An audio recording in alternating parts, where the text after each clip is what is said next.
سورہ کہف میں مذکور اصحاب کا کتا اپنے دونوں بازو کو پھیلائے کیوں بیٹھا رہا؟ المانیہ جرمن کا ایک فزیشین ڈاکٹر کا بیان ہے کہ میں کسی سفر میں ایک بار ایئرپورٹ پر تھا کہ اچانک ایک نوجوان نے قرآن کا مترجم نسخہ مجھے گفٹ کیا۔ میں نے اس کا دل رکھنے کے لیے تھینکس کرتے ہوئے لے لیا کہ اس کے سامنے سے اوجھل ہونے کے بعد اس کو پھینک دوں گا۔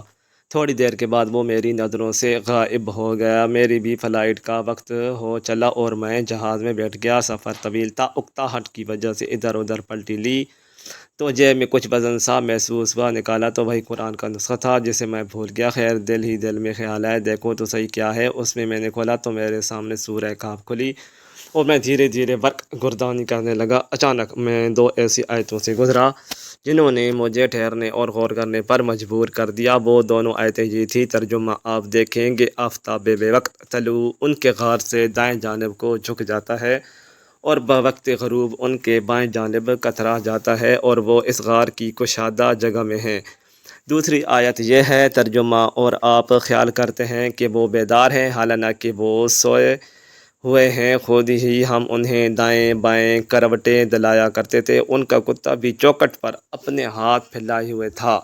ڈاکٹر کہتا ہے کہ ان کا سونا اور کروٹیں لینا سمجھ میں آتا ہے کہ یہ اس لیے ضروری ہے تاکہ ان کے جسم اگر ایک ہی کروٹ میں رہیں گے تو خراب ہونے اور جسم کو مٹی کے کھا جانے کا خطرہ ہے۔ ڈاکٹر کو اس سے بھی کوئی حیرت نہیں جس میں ہے کہ ترجمہ آپ دیکھیں کہ آفتاب بے وقت طلوع ان کے غار سے دائیں جانب کو جھک جاتا ہے اور بوقت غروب ان کے بائیں جانب کترا جاتا ہے، اور وہ اس غار کی کشادہ جگہ میں ہیں کیونکہ سورج غار میں روزانہ داخل ہوتا ہے مگر ڈائریکٹ ان کے جسم پہ روشنی نہیں پڑتی۔ ڈاکٹر کا کہنا ہے کہ علم طب یہ بات ہے کہ تاکہ جسم پر بستر کے نشانات نہ پڑیں، ضروری ہے کہ کمرہ ہوادار ہو، سورج کی روشنی اس میں آتی جاتی رہے لیکن سیدھی جسم پر نہ پڑے۔ پھر ڈاکٹر دوسری آیت کے بارے میں غور و فکر کرنے کے بعد کہتا ہے کہ کروٹ لینا بھی ضروری اس لیے ہے کہ ایک ہی کروٹ پہ پڑے رہنے سے جسم پر زخم نہ پڑ جائیں اور پھر اس میں بدبو نہ پھیل جائے اور زمین اپنی خوراک بنا لے۔ ڈاکٹر کہتا ہے کہ اب تک مجھے جس چیز نے سب سے زیادہ حیرت زدہ کیا ہے وہ ان سب کا کتا ہے جس کے بارے میں آیا ہے کہ اس نے کروٹ نہیں لی بلکہ ویسے ہی اپنے دونوں بازو پھیلائے ایک ہی حالت میں تقریباً 309 برس بیٹھا رہا اور اس کے جسم کو کچھ نہیں ہوا، نہ زخم لگے نہ ہی اس میں بدبو پیدا ہوئی۔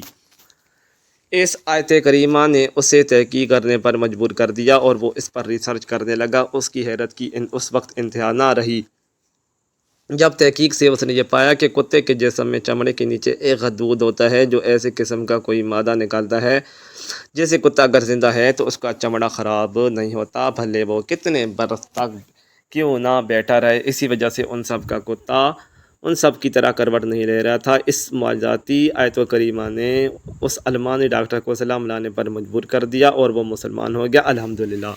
قارئین کرام، اور ہمیں اس المانی ڈاکٹر کے اسلام قبول کرنے نے حیران کر دیا کہ ہمیں کتنے لوگ ہیں جو قرآن کو اس طرح پڑھتے ہیں جس طرح اس ڈاکٹر نے پڑھا، سمجھا، تحقیق و تدبر کیا، غور و فکر کیا اور ایک بہترین نتیجے پر پہنچا۔ ہم نے سورہ کہف سینکڑوں بار پڑھی ہوگی بلکہ ہر جمعہ کو پڑھتے ہیں، لیکن کیا ہم نے کبھی اس طرح غور کیا کہ ان سب کے کروٹ لینے کا سبب کیا تھا؟ اور کتا ایک حال میں بیٹھا رہا، اس نے کروٹ نہیں لی تو کیوں؟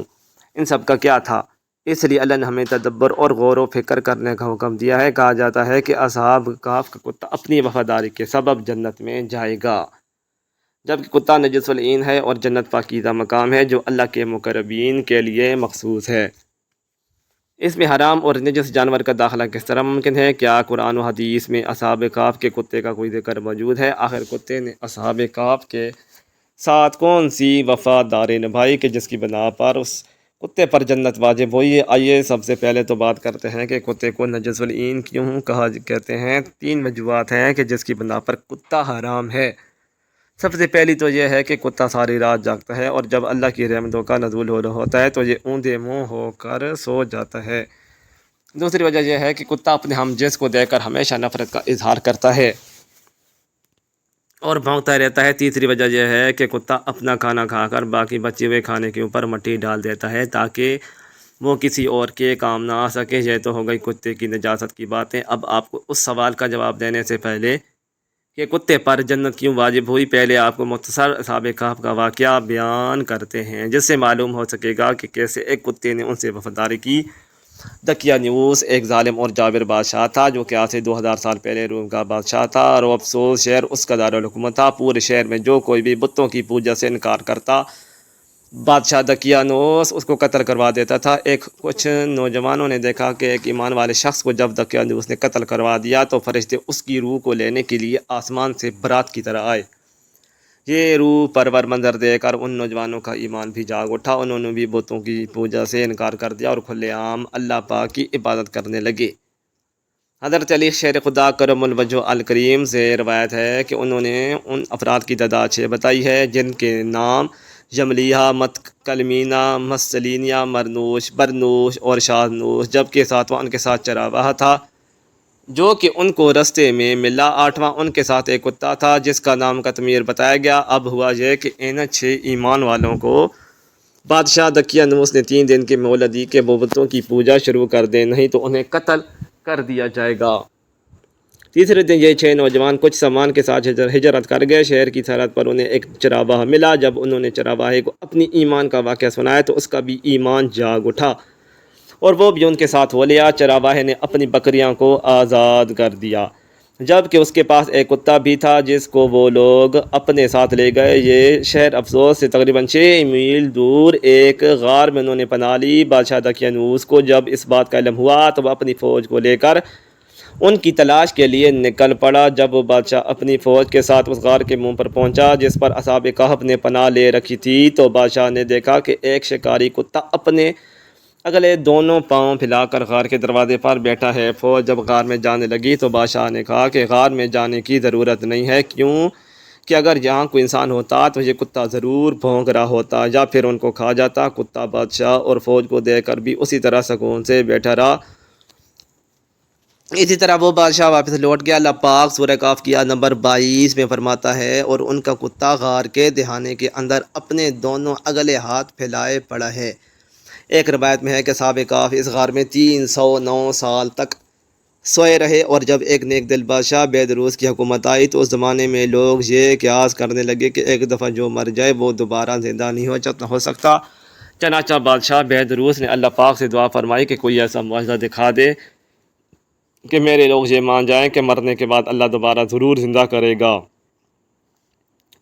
اور قیامت برپا ہوگی۔ اللہ نے بادشاہ کی دعا قبول کی اور ایک چرواہے نے اپنی بکریاں پالنے کے لیے اس غار کو چنا جس میں اصحاب کہف تھے۔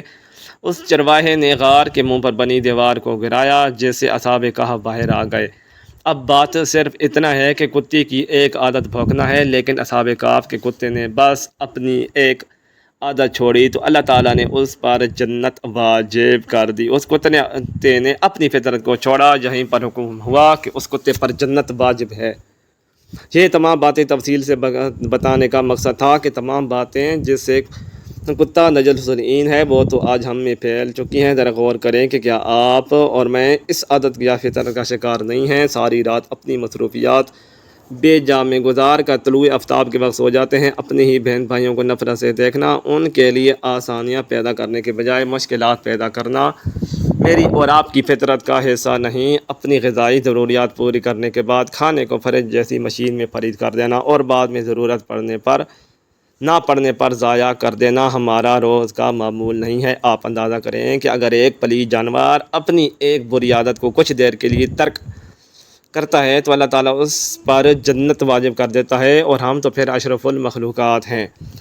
آئیے آج ہم عہد کرتے ہیں کہ ہم اپنے تمام برے اعمال چھوڑ کر اللہ کی عبادت میں دل و جان سے مگن رہیں گے۔ اللہ پاک ہم کو صراط مستقیم پر ڈٹ رہنے کی توفیق عطا فرمائے۔ مزید اچھے ویڈیوز کے لیے چینل کو سبسکرائب کریں، ویڈیو کو لائک اور شیئر کرنا نہ بھولیں۔ شکریہ۔